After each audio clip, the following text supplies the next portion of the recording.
Meus irmãos, a paz do Senhor. Amém. Amém. É motivo de muita alegria poder estar aqui essa noite.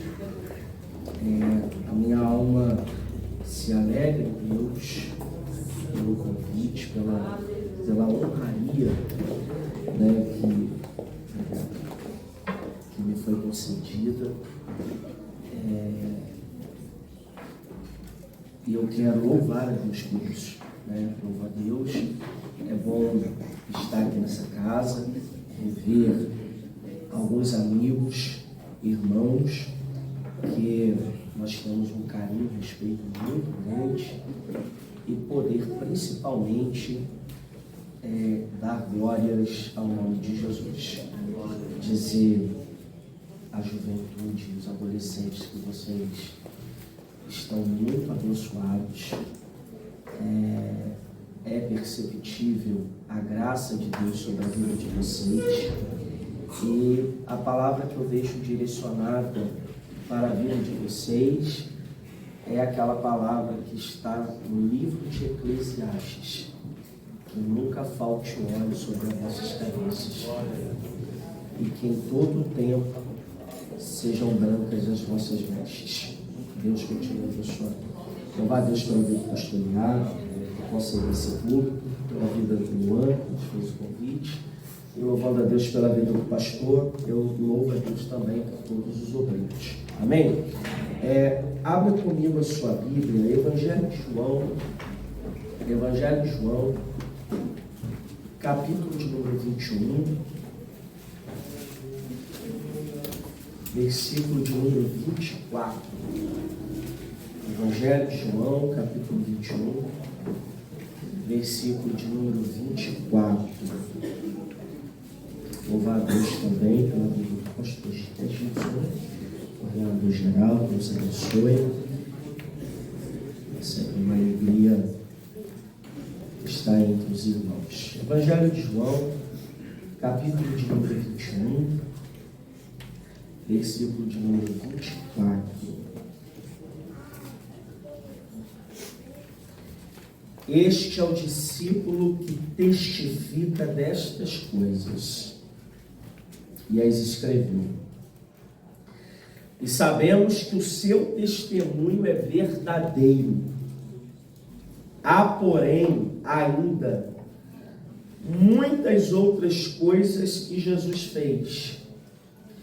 Se cada uma das quais fosse escrita, cuido que nem ainda o mundo todo poderia conter os livros que se escrevessem.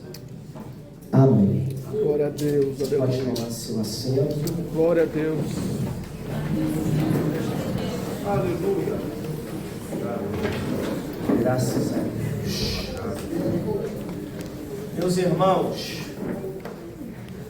eu quando recebi o convite para estar aqui, e foi nos passada a proposta do tema, nós começamos a entender um pouco sobre o que João estava falando no capítulo 15, sobre frutificar, né? Que é a proposta dessa unificação aqui, desse congresso.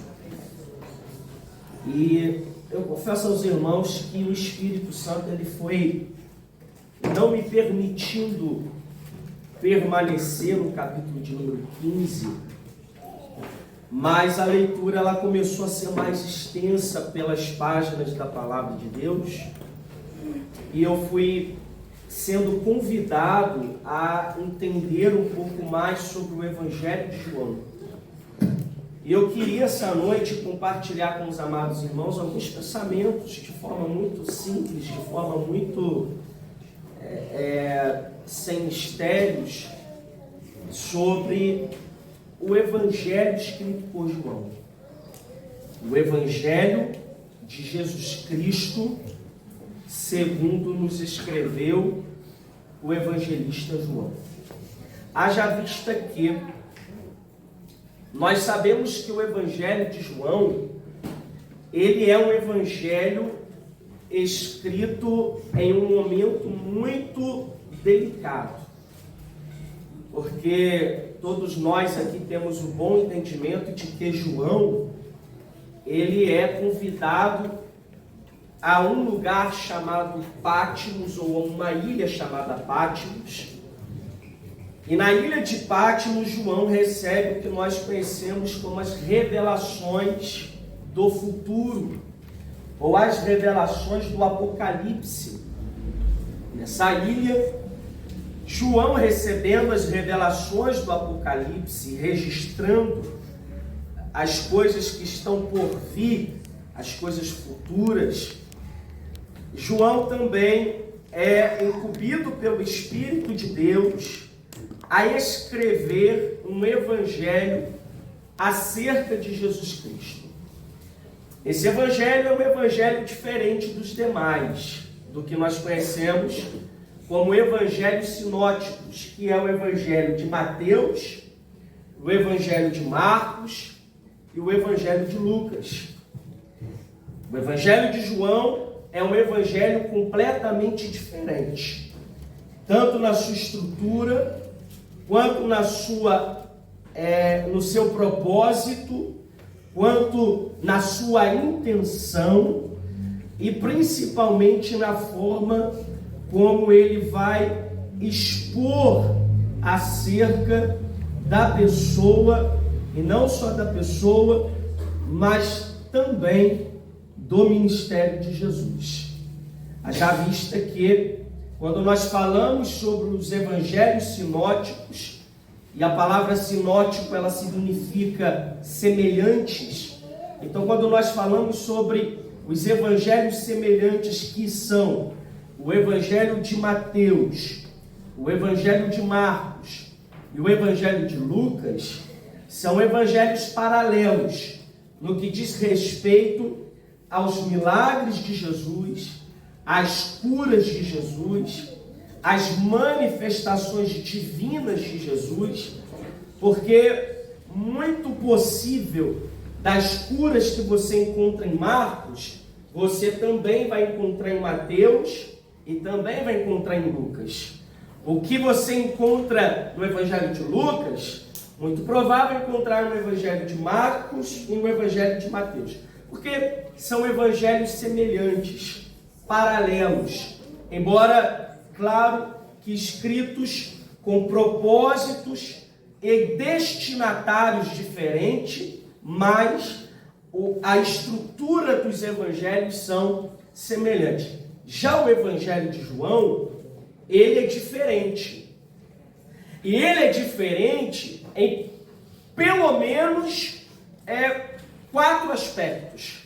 O primeiro aspecto que eu poderia afirmar a diferença do evangelho de João é acerca do seu destino, acerca da sua direção, para quem João escreve, qual o propósito do João escrever um evangelho, nós vamos entender aqui no decorrer da mensagem. Mas qual é o público que João quer alcançar? Quais são as pessoas que João está a fim de que sejam marcadas pelo seu evangelho? E essa é uma diferença, porque Mateus, quando escreve seu evangelho, ele vai escrever o seu evangelho direcionado ao povo judeu. Já Marcos, quando escreve o seu evangelho, ele escreve o seu evangelho direcionado aos romanos. Lucas, quando escreve o seu evangelho direcionado aos gregos e aos bárbaros. E João, ele se diferencia. Ele não escreve para judeus. Ele não vai destinar esse evangelho para os romanos, muito menos para gregos e bárbaros. Mas ele exige com que o seu evangelho alcance como foco principal um povo que está surgindo. Esse povo era chamado o povo do caminho. Se você ler o livro de Atos, assim era designada a igreja primitiva. Então, João, ele já se diferencia dos demais acerca do destinatário. Porque enquanto uns estão escrevendo para judeus e apresentando Jesus como rei dos judeus, enquanto o outro apresenta Jesus como filho do homem e direciona o seu evangelho aos romanos, e o outro apresenta Jesus como um dos maiores profetas e direciona o seu evangelho a gregos e bárbaros, João escreve um evangelho acerca de Jesus que vai alcançar a igreja. O público de João é a igreja. O foco principal de João é a igreja. E pastor, como que você vê isso? Simples. Primeira evidência. Enquanto Mateus, Marcos e Lucas escrevem seus evangelhos direcionado a outros povos, gregos, bárbaros, gentios, romanos e principalmente aos judeus, eles evidenciam nos seus evangelhos curas e milagres. O evangelho de Mateus, de Marcos e de Lucas, eles são pautados por curas e milagres. A manifestação do ministério de Jesus é vista através de curas, milagres, multiplicação de peixes e pães, ressurreição de mortos. Enquanto isso, João, ele não traz a evidência de curas e milagres. Ora, no Evangelho de João, se nós lermos, há simplesmente 7 conotações ou 7 evidências sobre cura ou milagre. E eu vou dizer aqui com muita autoridade, porque eu li o Evangelho de João. Em nenhuma delas, nenhuma cura que João especifica no seu Evangelho, presbítero Michael, nenhum milagre que João especifica no seu Evangelho, a evidência é a cura em si. A evidência é o milagre em si, mas há todo um entorno por trás. E por quê? Porque João está deixando uma mensagem à igreja, que nós não necessitamos de que Cristo manifeste curas e milagres para que nós venhamos crer que Ele é o Filho de Deus. Aleluia. Enquanto Mateus, Marcos e Lucas precisam exageradamente evidenciar uma série de curas e milagres para que os ímpios, os gentios, os outros povos, ao lerem curas e milagres de forma exageradas, eles olham e digam: realmente, esse homem que fez todo esse tipo de cura e de milagre, ele só pode ser o Filho de Deus. Ele só pode ser o enviado de Deus. Agora, João não. João não evidencia cura e nem milagre. Por quê? Porque o público dele é a igreja. E a igreja não está embasada em curas e milagres para crer que Jesus é o Filho de Deus.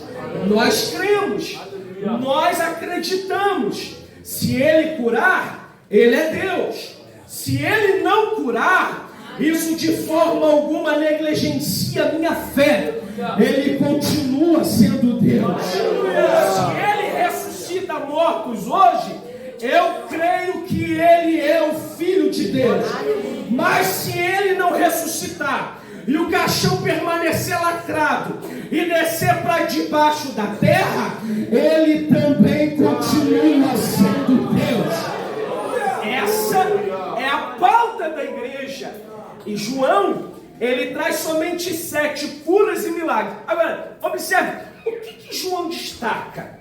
João destaca não o que Jesus realiza, não o que Jesus opera, não o que Jesus faz, mas ele destaca quem ele é. Porque diferente dos demais, de Mateus, Marcos e Lucas, João é o único que vai ressaltar nos seus escritos. Disse Jesus: eu sou o pão da vida. Meu irmão, é disso que a igreja precisa. Quando há algum necessitado que sente sede na sua alma, João sente o prazer de narrar a narrativa em um encontro de Jesus em Sicar com a mulher samaritana. E lá no ápice da revelação, meu irmão Ramon, Jesus vai dizer: ah, mulher, se tu soubesses quem é que fala contigo, tu me pedirias uma água e eu lhe daria de beber, e tu nunca mais sentirias sede, porque de dentro de você brotará uma fonte inesgotável. É disso que a igreja necessita. A igreja precisa mais do que curas e milagres. O que a igreja precisa, pastor? De um Jesus que se revela dizendo: eu sou o caminho, eu sou a verdade. Eu vi duas mãos levantadas lá. Eu sou a vida. O que a igreja precisa? De Jesus se revelando dizendo: eu sou a ressurreição. E ainda que alguém esteja morto, se ele estiver em mim, ele há de ressuscitar. A igreja precisa disso. O que a igreja necessita é de Jesus dizendo: eu sou a porta.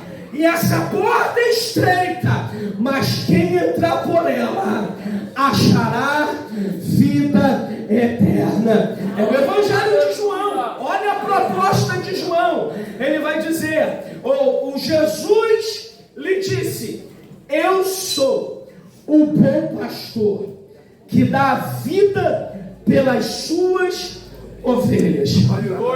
Eu sou o bom pastor que dá vida pelas suas ovelhas. Ninguém atira de mim, eu a dou porque eu quero dar. Alguém vai discutir dentro do ramo da teologia quem matou Jesus: os judeus, os romanos. Quem matou? Ninguém matou. Ele deu a sua vida. Ele se entregou por causa das suas ovelhas, das quais eu quero acreditar que você faz parte, que eu faço parte. Alguém aqui essa noite para glorificar o nome do bom pastor que dá a sua vida pelas suas ovelhas. A forma da estrutura do Evangelho de João é diferente. Primeiro, no seu destino. Ele vai destinar o seu evangelho à igreja. E por isso, ele vai evidenciar princípios e valores que Mateus, Marcos e Lucas não evidenciam. Segundo, o evangelho de João se diferencia dos demais na maneira como ele se inicia. Porque, enquanto Mateus e Lucas, eles trazem uma genealogia de Jesus, provando, evidenciando que Jesus é rei dos judeus, por linhagem de Davi. E eles começam a narrativa, Mateus e Lucas, a narrativa nos seus primeiros escritos ou nas suas primeiras palavras, trazendo os antepassados de Jesus, a sua genealogia. Um vai até Davi e Abraão, outro até Adão, deixando claro que Jesus é rei porque descende do reino e da linhagem de Davi. João não. O João é diferente. Porque enquanto uns estão provando a sua genealogia terrena, João abre o seu primeiro capítulo dizendo: no princípio era o Verbo, e o Verbo estava com Deus. João vai além. Ele não traz a genealogia terrena. ele traz a genealogia espiritual de Cristo, a genealogia divina. Ele diz: no princípio era o Verbo, e o Verbo estava com Deus. E mais do que isso, o Verbo era Deus. Ele aponta para Jesus. Aleluia. Ele estava no princípio com Deus. Todas as coisas foram feitas por Ele. E sem Ele, nada do que foi feito se fez. João está olhando para Jesus e está deixando claro: Ele é mais do que rei em Israel. Esse homem é mais do que simplesmente um descendente de Davi. Esse homem, ele é Deus. João, explica isso. Não sei. Ninguém consegue explicar, pastor Eliabe. Como pode, meu amigo Jonathan, alguém tentar explicar uma criança desdentada, uma criança caindo, ralando o joelho, e alguém olhar para ele e dizer: cuidado, esse daí é Deus, o encarnado. Ele se revelou a nós. Ele passou por necessidade como eu e você passou, mas Ele é Deus. É por isso que Paulo vai dizer aos Filipenses: Ele não teve por usurpação ser igual a Deus, antes aniquilou-se, esvaziou-se, vindo forma de homem, sendo obediente até a morte, e morte de cruz. Como também Deus o exaltou. Deus o exaltou. Alguém está entendendo a palavra aqui? Deus o exaltou soberanamente, que lhe deu um nome acima de todo nome, para que o nome de Jesus se dobre todo o joelho no céu, na terra e debaixo da terra. Ao nome de Jesus toda a glória. Eu vim glorificar o nome de Jesus, mas alguém veio. Aleluia.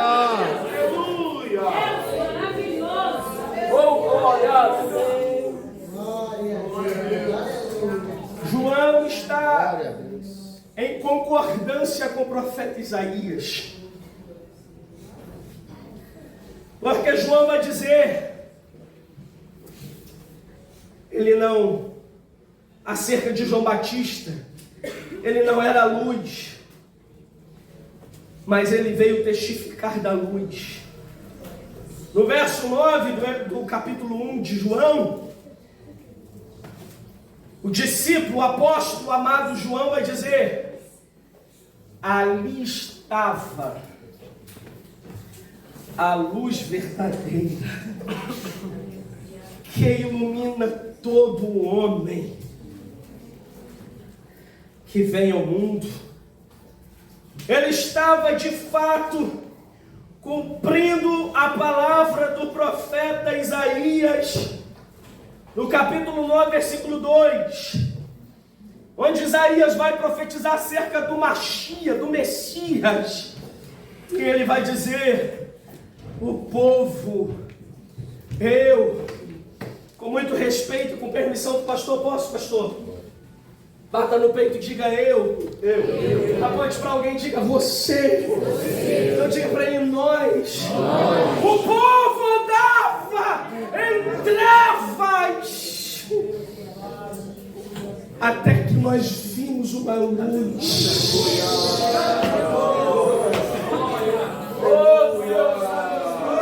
A luz chegou.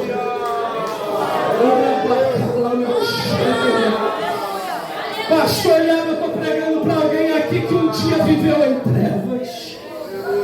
Eu estou falando para alguém aqui que um dia, uma hora dessa, já estava se aprontando, colocando a cocaína no bolso, se preparando para virar a noite na balada. Eu estou pregando para alguém que estava em trevas, preso no alcoolismo, nas drogas, na pornografia, na prostituição, na promiscuidade. Mas um dia, a luz, eu vi 10 mãos se levantando. Sabe quem é? É aqueles que estavam no e um dia foram alcançados pela luz. Só quem alcançou essa luz.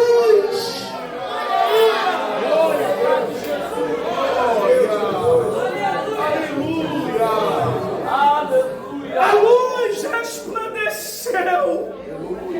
Os que habitavam na região da sombra da morte. Era eu, era você.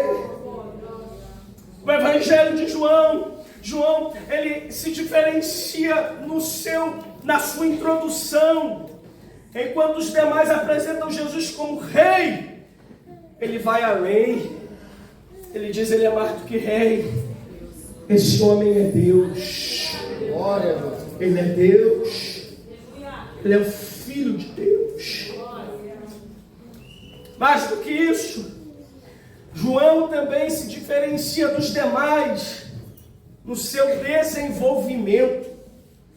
Não só na sua introdução, mas como ele vai descorrer as páginas dos seus escritos. Porque, como eu bem disse, João, ele vai evidenciar apenas 7 milagres no seu evangelho, enquanto os demais evidenciam milhares de curas e de milagres. João destaca 7. E das 7, eu preciso dizer isso: a evidência não é a cura. O propósito, o destaque não é o milagre, mas é o que vai em torno disso. Ou você não se lembra, eu vou lhe fazer lembrar de um dos maiores milagres de Jesus. Evangelho de João, capítulo de número 11. O que diz lá? A ressurreição de Lázaro. Ressurreição de Lázaro. E quando Jesus recebe a notícia, recebe a notícia de que Lázaro estava doente, ele se demora ir até a Betânia. Agora, nós precisamos pensar um pouquinho.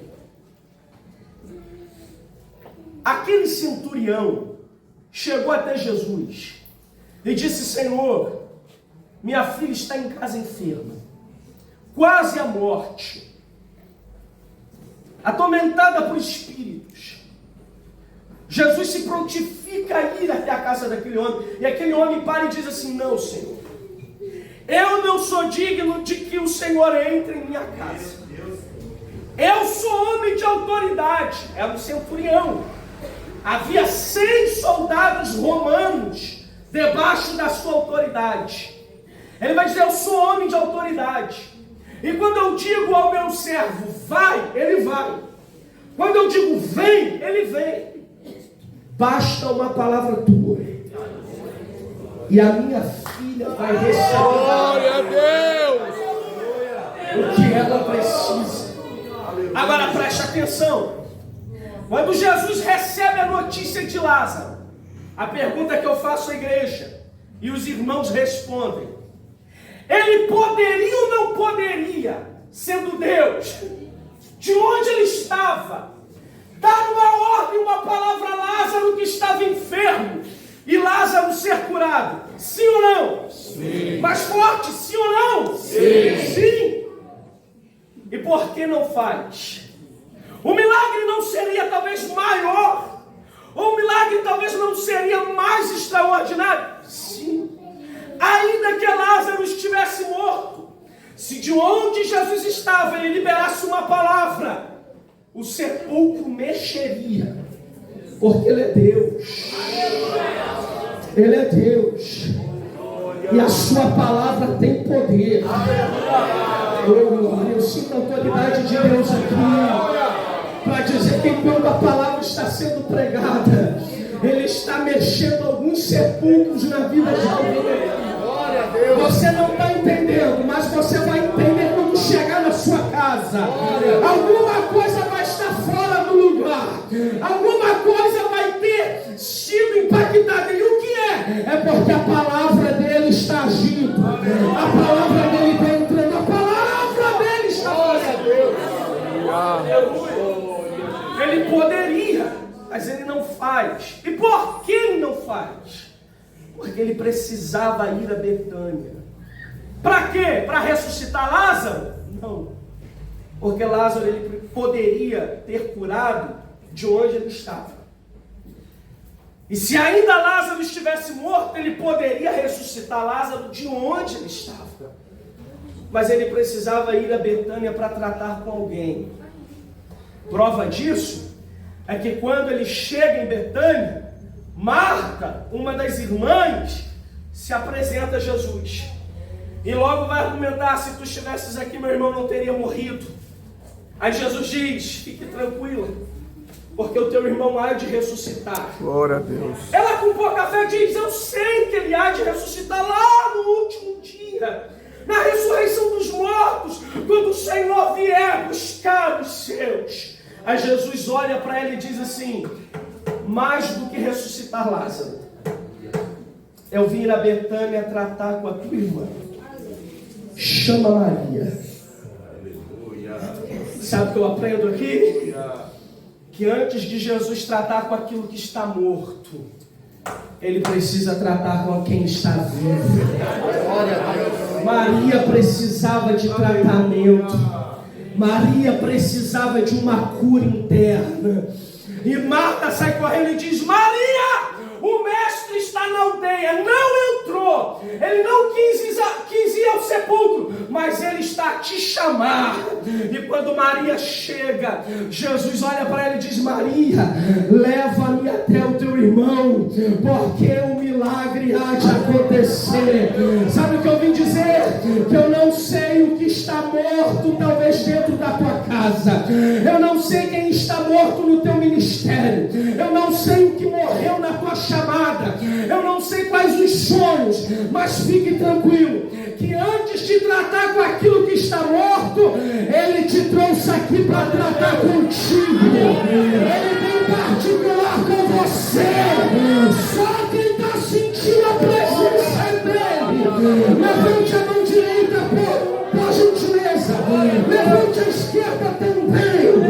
Jesus, aqui é um povo, Senhor, e a tua palavra está sendo pregada.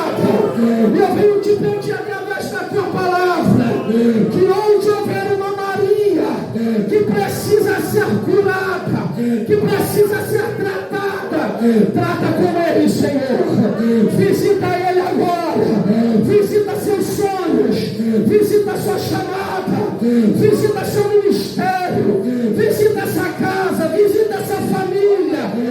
Faz aquilo que ele apraz, Senhor.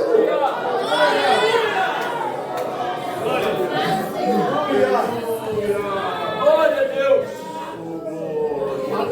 Com muito carinho, com muito respeito. Eu não tenho muito hábito de fazer isso, mas com muito carinho. Me ajude a profetizar. Tem profetas aqui? Me ajude a profetizar. Com muito carinho, com muito respeito. Pega gentilmente na mão de alguém que está do seu lado e diga para ele: antes de Deus tratar com aquilo que está morto, ele vai tratar contigo. Diga para ele que morreu, ele há de ressuscitar. Mas antes, diga antes. Não diga antes. Ele tem um particular contigo. Glória a Deus.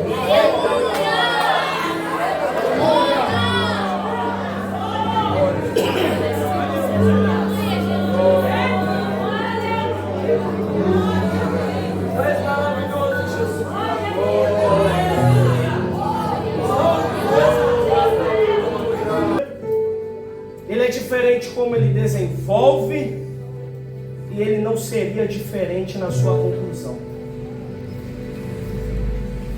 Porque enquanto Mateus, Marcos e Lucas, e por favor, quem me ouve, diga amém. Amém. Quem quer continuar a ouvir Deus falar, diga eu quero. Eu quero. Então redobre a atenção, porque a mensagem está aqui. Eu já vou encerrar, mas a mensagem está aqui. Ele é diferente como ele conclui o seu evangelho. Muito diferente dos demais. Porque enquanto Mateus, Marcos e Lucas, eles concluem o seu evangelho de forma coletiva. Ou seja, Jesus em um lugar, um monte, dando algumas orientações aos seus apóstolos. Eles apresentam a ascensão de Jesus. Jesus liberando algumas palavras como, por exemplo, ide por todo mundo, pregai o evangelho a toda criatura, quem crê será batizado, tá? Eles apresentam um fechamento no coletivo. João não. João é diferente. Porque João, ele apresenta um fechamento no individual. Jesus está morto, e quando Jesus morre, os discípulos eles vão se dispersar. Alguns se reúnem dentro de uma casa, começam a lamentar. Outros dois pegam o caminho de Emaús. E Jesus agora, de forma esporádica, começa a se manifestar a alguns. Mas a primeira pessoa que Jesus se manifesta na sua ressurreição é uma mulher, Maria de Magdala. E quando Jesus se manifesta a Maria, Jesus vai dizer assim para Maria: Maria, diga aos meus irmãos que eu estou vivo. Vá até eles, Maria, com uma mensagem e diga que eu vivo. Mais do que isso, Maria, diga para eles para que vão para a Galileia. Aí eu fico imaginando Maria saindo, toda eufórica. Imagina a sensação, irmãos. E de repente Jesus dá um grito e diga: Maria, diga a Pedro para que vá adiante, porque eu tenho um particular com ele. Marcos capítulo 16, versículo 7. Essas são as palavras de Jesus. Diga a Pedro, Maria, que vá adiante para a Galileia. Agora, preste atenção aqui. Quando Jesus está morto, Pedro tem uma ideia. E a ideia de Pedro é exatamente essa: eu vou pescar. Porque acabou, é o fim. Jesus morreu, não há mais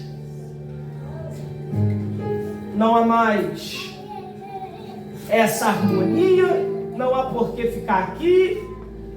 Tudo que ele nos ensinou, tudo que ele nos passou, está sepultado com ele. E eu vou fazer exatamente o que eu fazia antes de ter um encontro com Jesus.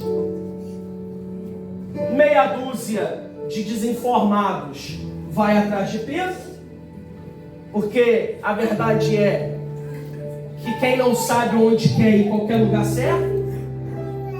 Então meia dúzia de discípulos que estavam ali sem saber o que queria vão atrás de Pedro, e Pedro vai para o mar pescar.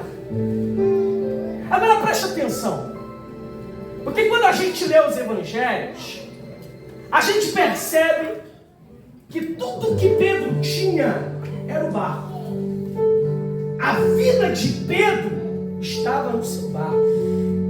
A sua cultura, a sua família, até porque quando a Bíblia chama ele de Simão Barjonas, está deixando claro de quem ele é filho.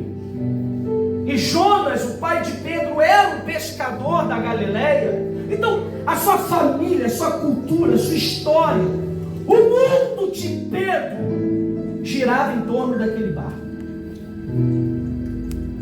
Pedro pega o seu barco, está pescando no mar da Galileia, antes de conhecer Jesus. Passa uma noite frustrada, nada pegou. Jesus vê Pedro decepcionado lavando as redes, sobe em cima do barco de Pedro, prega uma mensagem. Acabando a mensagem, Jesus vai dizer: vai-te ao mar alto, lança a rede. Pedro, meio titubeado, ele vai olhar, eu até vou, mas eu vou por causa da tua palavra, porque por mim eu não iria. O milagre acontece, você conhece a história. Quando Pedro chega, Jesus olha para ele e diz assim: Pedro, a partir de hoje, eu estou te tomando esse barco. Você não vai voltar mais para esse barco, porque eu estou te fazendo pescador não de peixe, mas de homem. E no decorrer da história, vira e mexe, Pedro está preso no seu barco. E vira e mexe, Jesus quer tirar Pedro do barco. Você se lembra? Quando Jesus, na penumbra da noite, vem andando, e alguém olha e diz: é um fantasma. E o outro diz: não é um fantasma, é Jesus. Aí Pedro, meio duvidoso, diz: se és tu, Senhor, manda eu ir ter contigo. Jesus não perde a oportunidade de arrancar Pedro daquele barco. Diz: Pedro, vem, sai desse barco. Eu quero tirar esse barco, Pedro, de dentro de você. Porque aqui é um problema, irmãos. Uma coisa é tirar o Pedro de dentro do barco, outra coisa é tirar o barco de dentro do Pedro. Meu Deus. Você não entendeu? Vou lhe explicar. Uma coisa é Deus tirar o povo do Egito, e para isso Deus usa 10 pragas. Quantas pragas? 10. Agora, outra coisa é Deus tirar o Egito de dentro do povo. Pensa numa dificuldade. Para isso passam-se quase 40 anos. Só que para tirar o Egito de dentro do povo, Deus não usa pragas, nem milagres. Deus usa 10 leis. Porque o que tira o Egito de dentro do povo é a palavra. Aleluia. Oh, glória. Nós estamos vivendo, pastor Eliabe, um tempo em que muitas igrejas têm perdido a essência. Elas têm feito de tudo para atrair os jovens para dentro dela. Muitas igrejas aí fora têm feito de tudo para manter os jovens aqui dentro. E com isso elabora-se várias coisas. Mas eu venho ainda de um tempo, de um aprendizado, que o que segura crente não é boate gospel, não é forró santo, não é fumaça, não é nada disso. O que segura crente, o que segura jovem na presença é a palavra. Salmo 119, o salmista vai dizer: como purificará o jovem o seu coração? Aí a resposta vem: observando a sua palavra e o seu caminho. Jesus tenta arrancar o Pedro a todo tempo de dentro daquele barco. Agora, olha a história, olha o cenário. Jesus está morto, Pedro desacreditado, pega os discípulos e entram aonde? No barco. Vão para o mar da Galileia. O texto do Evangelho de João, capítulo 21, que é a conclusão, ele vai dizer exatamente assim: depois dessas coisas, manifestou-se o Senhor Jesus outra vez, e manifestou-se assim. E aí ele começa a retratar o episódio. Estando Pedro e os demais discípulos no barco, pescaram a noite toda e nada apanharam. Isso não te faz voltar lá no início? Porque ele é especialista, irmãos. Ele é especialista em fazer a gente viver nos piores momentos da nossa vida a mesma experiência que tivemos no início. Ele é especialista em preparar o cenário, em preparar o encontro.